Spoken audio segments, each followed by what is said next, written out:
الحمد لله نحمده ونستعينه ونستغفره ونؤمن به ونتوكل عليه ونعوذ بالله من شرور أنفسنا ومن سيئات أعمالنا من يهده الله فلا مضل له ومن يضلله فلا هادي له ونشهد أن لا إله إلا الله وحده لا شريك له ونشهد أن سيدنا ومولانا محمدا عبده ورسوله أما بعد فأعوذ بالله من الشيطان الرجيم بسم الله الرحمن الرحيم ومن شكر فإنما يشكر لنفسه ومن كفر فإن الله غني حميد صدق الله العظيم وصدق رسوله النبي الكريم ونحن على ذلك من الشاهدين والشاكرين والحمد لله رب العالمين اللهم صل على سيدنا محمد وعلى آله وأصحابه كما تحب وترضى كما تحب وترضى. قابل احترام ماؤں بہنوں بیٹیوں، اللہ رب العزت نے ہمارے اوپر جو عبادات لازم کی ہیں وہ دو قسم کی ہیں. بعض عبادات ایسی ہیں کہ ان کے لیے ایک وقت مقرر ہے، اس وقت کے اندر ہی وہ ادا ہو سکتی ہیں، اس وقت کے گزرنے کے بعد یا اس وقت کے آنے سے پہلے وہ ادا نہیں ہوتی. جیسے نماز کے لیے ایک وقت مقرر کیا گیا، 5 نمازیں ہیں، ان کے لیے اوقات مقرر ہیں. ان اوقات میں آپ نماز پڑھیں گی تو نماز ادا ہوگی، وگرنہ وہ اس کو قضا کہا جائے گا. اب اگر کوئی آدمی زور سے پہلے، زور کا وقت شروع نہیں ہوا، زور کی نماز پڑھ لے تو اس کی نماز نہیں ہوگی، یا زور کا وقت گزر گیا پھر پڑھے تو بھی نماز نہیں ہوگی. اسی طرح روزے ہیں، روزوں کے لیے ایک وقت مقرر کی، یا رمضان کا مہینہ، حج ہے، اس کے لیے ایک وقت مقرر ہے.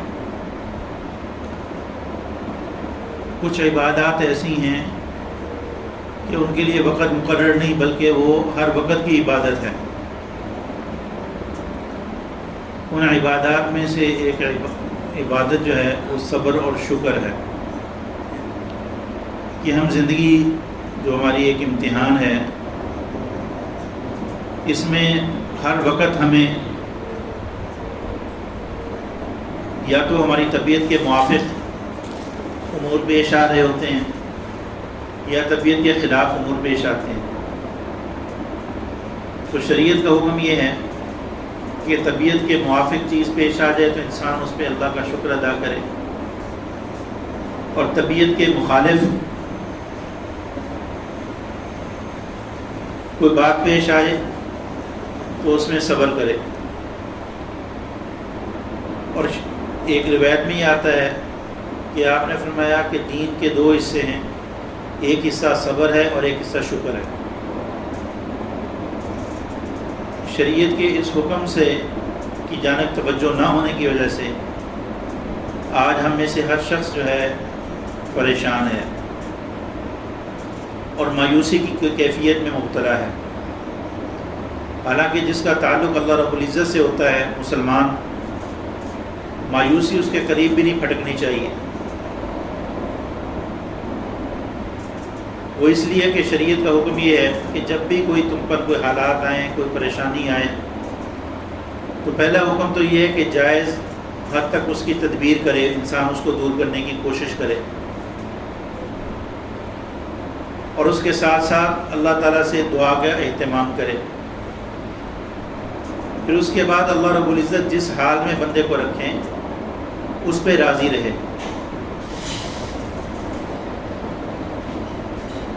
لیکن ہمارا حال یہ ہوتا ہے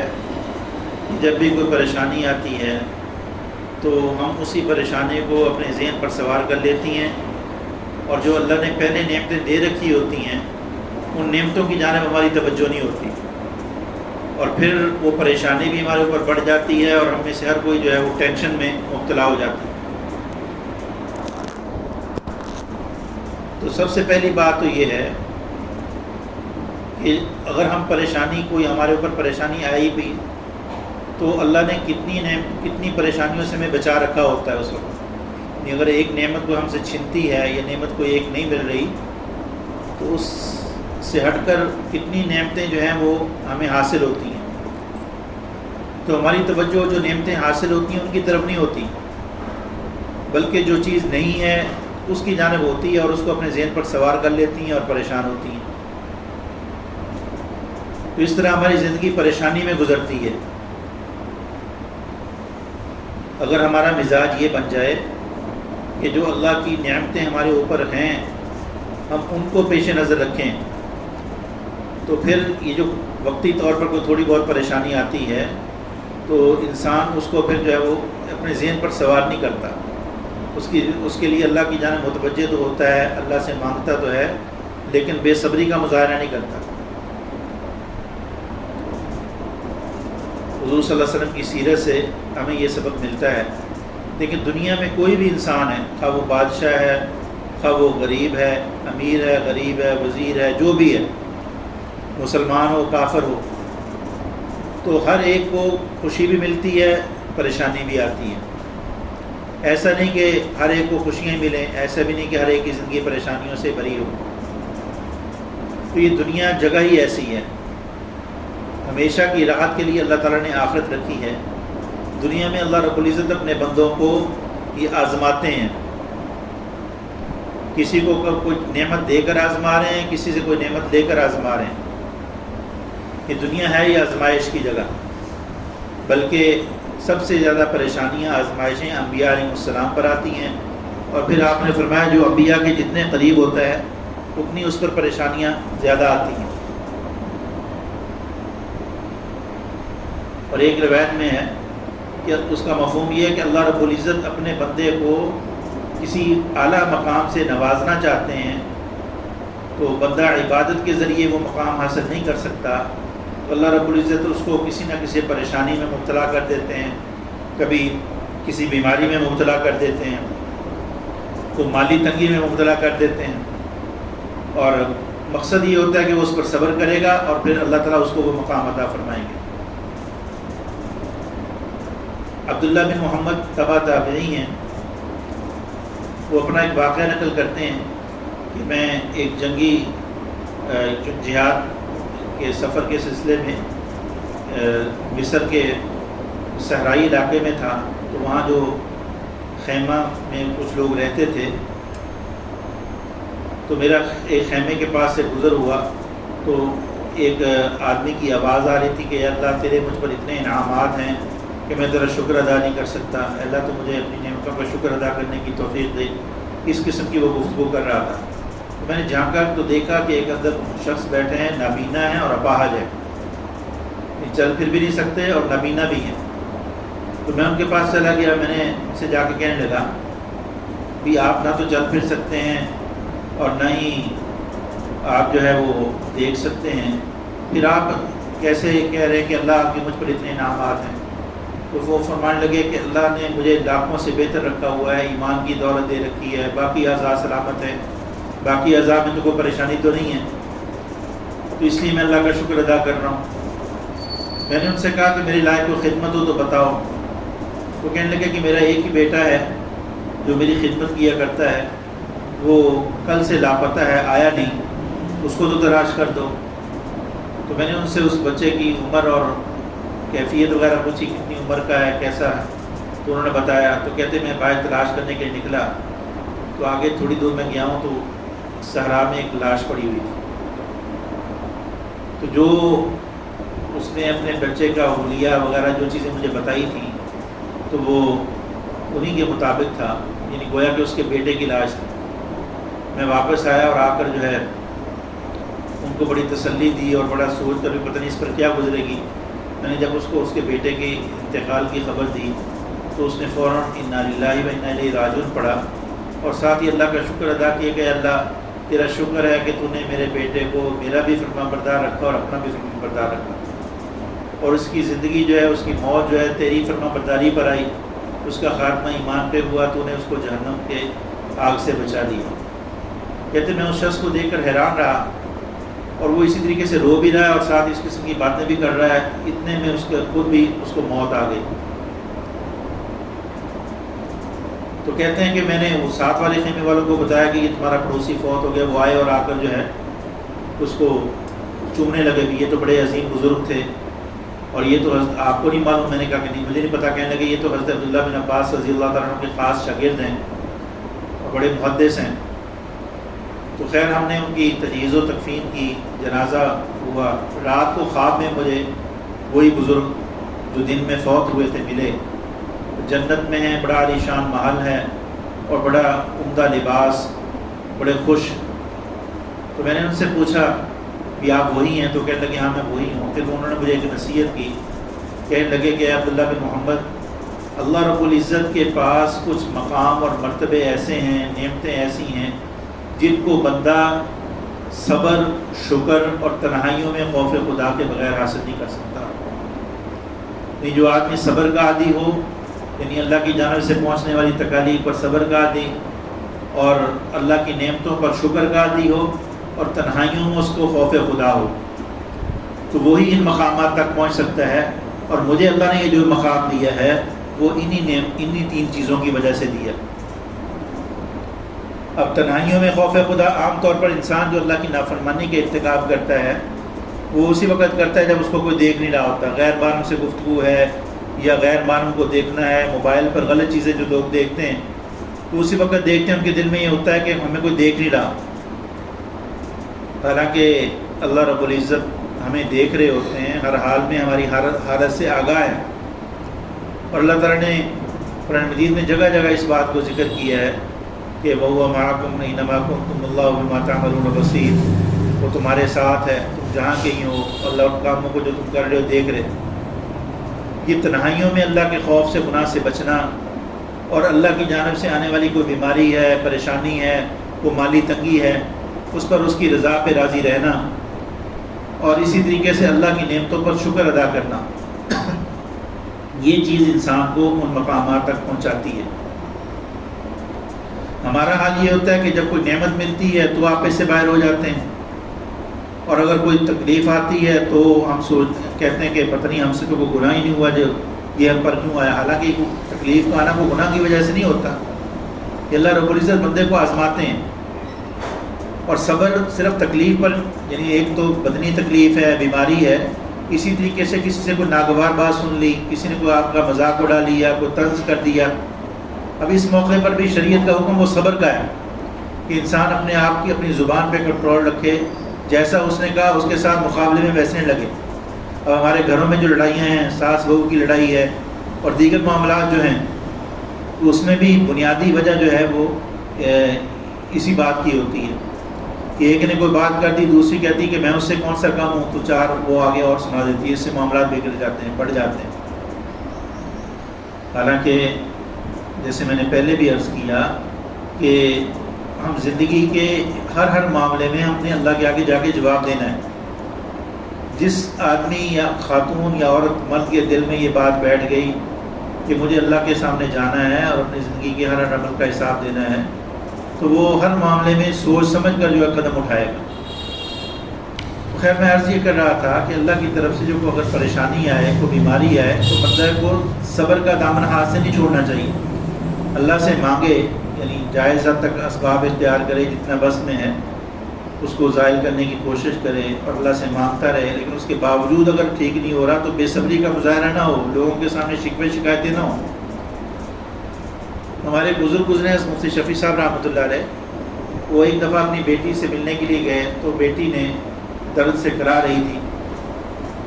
تو فرمانے لگی بیٹا کیا ہوا؟ تو بیٹی کہنے لگی کہ ابا جان یہ دانت بھی عجیب ہیں، جب آتے ہیں اس وقت بھی تکلیف دیتے ہیں، جب جاتے ہیں اس وقت بھی تکلیف دیتے ہیں، میرے دانت میں درد ہے۔ تو فرمانے لگے کہ بیٹا تمہیں اس کے آنے اور جانے کی تکلیف یاد رہی، اور درمیان میں جو 40 50 60 سال تم نے اس سے اللہ کی منو نعمتیں کھائیں وہ تم بھول گئی، ان کا شکر ادا کرنا بھول گئی۔ تو ہم پر بھی اگر کوئی پریشانی آئے تو پہلے تو ہم اس بات کی عادت ڈالیں کہ دن بھر سوچیں کہ اللہ تعالیٰ نے ہم پر کتنے انعامات کر رکھے،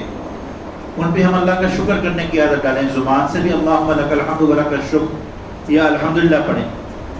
اور اس کے ساتھ ساتھ ان نعمتوں کو اللہ کی نافرمانی سے بچائیں، کیونکہ حقیقی شکر یہ ہے کہ انسان اللہ کی نافرمانی سے، اللہ کی عطا کردہ نعمتوں کو اللہ کی نافرمانی میں نہ لگائے۔ اللہ نے اگر ہمیں مال دیا ہے، دولت دی ہے، عہدہ اور منصب دیا ہے، خوبصورتی دی ہے، لباس دیا ہے، خوشحالی دی ہے، ٹھیک ہے، یہ اعضاء سے ہی سارت دیے ہیں، تو ان اعضاء سے ہم اللہ کی نافرمانی نہ کریں، اور اللہ کا جو حکم ہماری جانب متوجہ ہو اس کو ہم ادا کریں۔ اب جس طریقے سے نماز کا وقت آ جائے تو نماز پڑھنا ضروری، اسی طریقے سے اللہ رب العزت کی طرف سے کوئی نعمت ملے تو اس پر شکر ادا کرنا بھی ضروری، اور اس شکر ادا کرنے کا فائدہ کیا ہے؟ شکر ادا کرنے کا فائدہ یہ ہوگا کہ اللہ تعالیٰ اس نعمت کو بھی باقی رکھیں گے بلکہ اور بھی بڑھائیں گے۔ ابھی جو میں نے آیت پڑھی اس میں اللہ فرماتے ہیں وَمَنْ شَكَرَ فَإِنَّمَا يَشْكُرُ لِنَفْسِهِ، جو شکر ادا کرتا ہے وہ اپنے فائدے کے لیے شکر ادا کر رہا ہے۔ اللہ رب العزت ہماری تعریف سے بے پرواہ، ان کو کوئی ضرورت نہیں، نہ ہماری عبادت کی ان کو ضرورت ہے، اس میں ہمارا اپنا فائدہ ہے۔ اللہ تعالیٰ نے جو ہمیں احکامات دیے ہیں ان کے مطابق ہم زندگی گزاریں گے تو اس سے ہماری یہ دنیا ہی پرسکون بنے گی، پاکیزہ زندگی ہماری اسی وقت ہوگی جب اللہ کے نبی صلی اللہ علیہ وسلم کی تعلیمات کے مطابق زندگی گزاریں گے۔ اور اللہ فرماتے ہیں وَمَنْ كَفَرَ فَإِنَّ اللَّهَ غَنِيٌّ حَمِيدٌ، جو ناشکری کرتا ہے تو اللہ بے پرواہ ہے، ساری تعریفیں اسی کے لیے ہیں، تو کسی کی تعریف کا محتاج نہیں ہے، کسی کی عبادت کا محتاج نہیں ہے۔ تو اس میں شکر کرنے سے فائدہ ہمارا ہے اور ناشکری سے بچنے سے فائدہ ہمارا ہے، کیونکہ اگر ہم ناشکری کریں گے تو اللہ تعالیٰ اس نعمت سے پھر محروم کر دیتے ہیں۔ تو زندگی میں ہر شخص پر کوئی نہ کوئی حالات آتے ہیں، روزانہ آتے ہیں،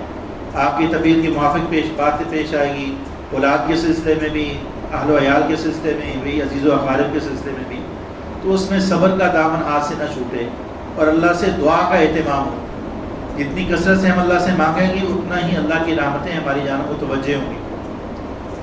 اور بسا اوقات انسان ایک تکلیف کو دور کرنے کے لیے اللہ سے دعا مانگتا ہے، اللہ رب العزت جو ہے اس سے بڑی تکلیف جو ہے اس کو اس دعا کی برکت سے اس سے محفوظ کرتے ہیں۔ اس لیے ایک روایت میں آپ نے فرمایا کہ دعا ان تکالیف کے لیے بھی نفع مند ہے جو انسان کو پر آئی ہوئی ہیں، اور ان کے لیے بھی نفع مند ہے جو ابھی تک نہیں آئی، کیونکہ دعاؤں کی برکت سے اللہ تعالیٰ ان تکالیف کو دور کرتا ہے۔ تو ایک تو دعا کی عادت ڈالیں، اللہ سے خوب مانگا کریں ہر معاملے میں، جب بھی کوئی پریشانی آئے فوراً اللہ کی طرف بندہ متوجہ ہو، اللہ کے سامنے اپنی بے بسی کا اظہار کرے اور اللہ سے اس کی رحمت کا طلبگار ہو۔ اور ایک اس کا فائدہ یہ بھی ہوگا پھر آخرت میں یہ جو دعائیں دنیا میں قبول نہیں ہوتی ان پہ اللہ تعالیٰ جو اجر دیں گے تو اس موقع پر انسان خواہش کرے گا کہ کاش کہ دنیا میں میری کوئی دعا قبول ہی نہ ہوتی۔ تو بیماری تکلیف ہر آدمی پہ آتی ہے، کوئی بھی اس سے مستثنا نہیں، انبیاء پر بھی آئیں، بلکہ انبیاء پر زیادہ آئیں تکالیف، لیکن انبیاء علیہ السلام کی سیرت سے جو ہمیں سبق ملتا ہے وہ یہی ملتا ہے کہ صبر کا دامن ہاتھ سے نہ چھوٹے، یعنی تکلیف پر انسان دکھ کا اظہار بھی کر لیتا ہے لیکن وہ اللہ کی ناشکری والا کلمہ نہ نکلے زبان سے کہ ہمارے ساتھ ایسے کیوں ہوا، نہیں، اللہ کے ہر حال بندہ فیصلے پر راضی رہے۔ حضرت عمران ابن حسین رضی اللہ تعالیٰ عنہ بڑے جلیل القدر صحابی ہیں، تو ان پر ایسی بیماری آئی تھی کہ 33 سال تک وہ بستر پر پڑے رہے، یعنی ساری ضروریات ان کی بستر پر پوری ہوتی تھیں، وہ اپنا پہلو بھی نہیں بدل سکتے تھے، لیکن جو آدمی بھی ان کے پاس جاتا چہرہ ان کا بڑا حشاش بشاش اور اللہ کا شکر ادا کرتے ہوئے ان کو پاتا۔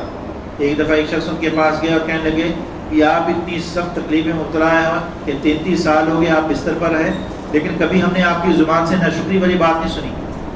وہ فرمانے لگے کہ دیکھو یہ جو مجھ پر تکلیف آئی ہے میرے اللہ تعالیٰ کی طرف سے ہے، اور میرے اللہ جب میرے لیے اس تکلیف پر راضی ہیں تو میں بھی اپنے اللہ پر راضی ہوں،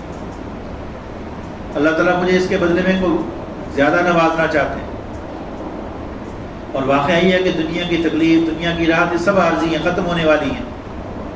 اور آخرت کی راحت اور آخرت کا تکلیف نہ ختم ہونے والی ہے۔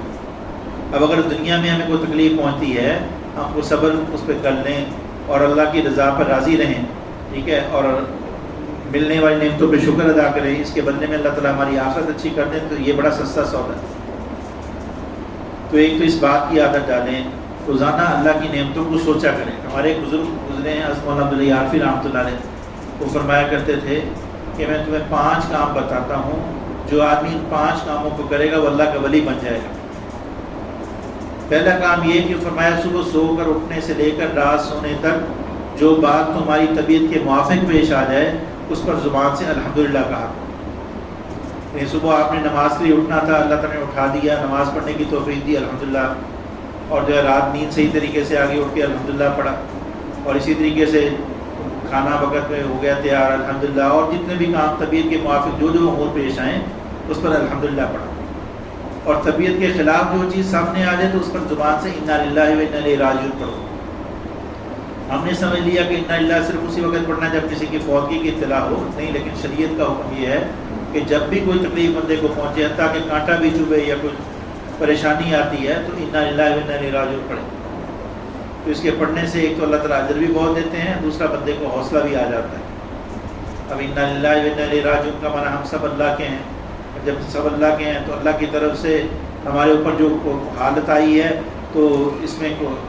ہمارے لیے بہتری ہوگی، اور یہ کوئی چیز ہم سے جو چھن گئی ہے یا کوئی جدائی ہو گئی ہے تو یہ جدائی عارضی ہے، انا الیہ راجعون، ہمیں اسی کی طرف لوٹ جانا ہے، پھر اللہ تعالیٰ ہمیں اس کا بدلہ بھی دیں گے۔ اور تیسرا فرمایا کہ روزانہ کچھ وقت نکال کر استغفار کر لیا کرو، توجہ سے ندامت سے اپنے گناہوں کی معافی مانگ لیا کرو۔ اور چوتھا یہ کہ اگر تمہیں کوئی خیال دل میں آئے، پریشانی ہو، کہیں ایسا نہ ہو جائے، جیسے ہوتا ہے انسان کو مختلف چیزیں ڈر ہوتا ہے کہ کہیں یہ نقصان نہ ہو جائے، جب بھی ایسا کوئی خیال آئے فوراً اعوذ باللہ پڑھ لیا۔ اور فرمایا کہ 5واں رات جو ہے، رات کو شام کو کچھ وقت جو ہے وہ بیٹھ کے تنہائی میں اللہ کا ذکر کر لیا اور تھوڑا سا اپنے گناہوں سے معافی مانگ لی کہ اللہ دن بھر جو مجھ سے گناہ ہوئے ہیں میں ان کی معافی چاہتا ہوں۔ فرمایا کہ یہ 5 کام کرنا شروع کر دو تو اللہ کے ولی بن جاؤ۔ تو ہم بھی اس کی عادت ڈالیں، جو بات طبیعت کے موافق پیش آ جائے اس پر زبان سے الحمدللہ کہیں، اور جو بات طبیعت کے خلاف ہو تو اس پہ انا للہ و انا الیہ راجعون پڑھیں۔ اور جب بھی کوئی پریشانی آئے، کوئی مصیبت آئے تو ان نعمتوں پہ غور کریں جو اللہ تعالیٰ نے ہمیں پہلے عطا کر رکھی ہیں۔ ایک بزرگ کے متعلق آیا، ان کو ٹھوکر لگی، نیچے گرے اور ان کا دانت ٹوٹ گیا، فوراً کہنے لگے الحمدللہ، شکر ہے اس اللہ کا جس نے میری بینائی اور میری جو ہے وہ گویائی نہیں چھین لی، نہیں صرف دانت ہی ٹوٹا ہے، باقی نعمتیں تو میرے پاس ہیں۔ انا للہ پڑھا اور ساتھ ہی یہ جملہ کہا۔ تو ہمارے اوپر اگر کوئی بیماری آتی ہے، کوئی تکلیف آتی ہے تو ہم مایوس نہ ہوں۔ دیکھیں اگر دنیا میں کوئی شخص امیر ترین ہے تو اس کو بھی سب کچھ چھوڑ کر چلے جانا ہے، غریب ترین ہے اس کو بھی چلے جانا ہے، اصل تو آخرت ہے۔ اب اگر اللہ تعالیٰ نے ہمیں کوئی مالی تنگی میں مبتلا کیا ہے تو ہم صبر کریں، تو قیامت کے دن اللہ تعالیٰ اس کے بدلے میں ہمیں بہتر بدلہ دیں گے۔ ایک روایت میں آتا ہے کہ جن لوگوں کو اللہ تعالیٰ نے مالی تنگی میں مبتلا کیا دنیا میں اور وہ اللہ کی رضا پہ راضی رہے، قیامت کے دن اللہ تعالیٰ فرمائیں گے کہ میں تمہارے تھوڑے عمل پہ راضی ہوں۔ اور جو لوگ مالی طور پر غریب ہوں گے قیامت کے دن امیروں سے 500 سال پہلے جنت میں جائیں گے، اور قیامت کا ایک دن جو ہے وہ 1000 سال کا ہے۔ تو دنیا کی زندگی کتنی ہے؟ 50 60 70 سالہ زندگی ہے۔ اب اگر اس میں ہم اللہ تعالیٰ نے جس حالت پہ رکھا اس کی رضا پہ راضی رہیں اور اس کے بدلے میں اللہ ہماری آخرت بنا دیں تو یہ بڑا سستا سودا ہے۔ اور اسی طریقے سے اولاد کے سلسلے میں جو پریشانیاں پیش آتی ہیں تو اس کا بھی بہترین حل جو ہے وہ اللہ سے مانگنا ہے، کہ ہم اللہ کی رحمت سے مایوس نہ ہوں، اللہ سے مانگا کریں ان کے لیے، ان کی ہدایت کی دعا، ان کی بہتری کی دعائیں۔ جتنا ہم اللہ سے مانگیں گے اتنا ہی اللہ کی رحمت متوجہ ہوگی۔ اللہ رب العزت کے ہاں دیر تو ہے، اندھیر نہیں۔ ہم یہ چاہتے ہیں کہ بس فوراً مانگیں فوراً قبول ہو جائے، نہیں، اللہ تعالیٰ بس اوقات بندے سے منگواتے رہتے ہیں تاکہ اس کو اجر بھی زیادہ دیں اور پھر بعد میں اس کی قبولیت بعد میں ظاہر ہوتی ہے۔ تو اس لیے باتوں کا اہتمام کریں کہ یعنی آج کے درس کا حاصل یہ ہے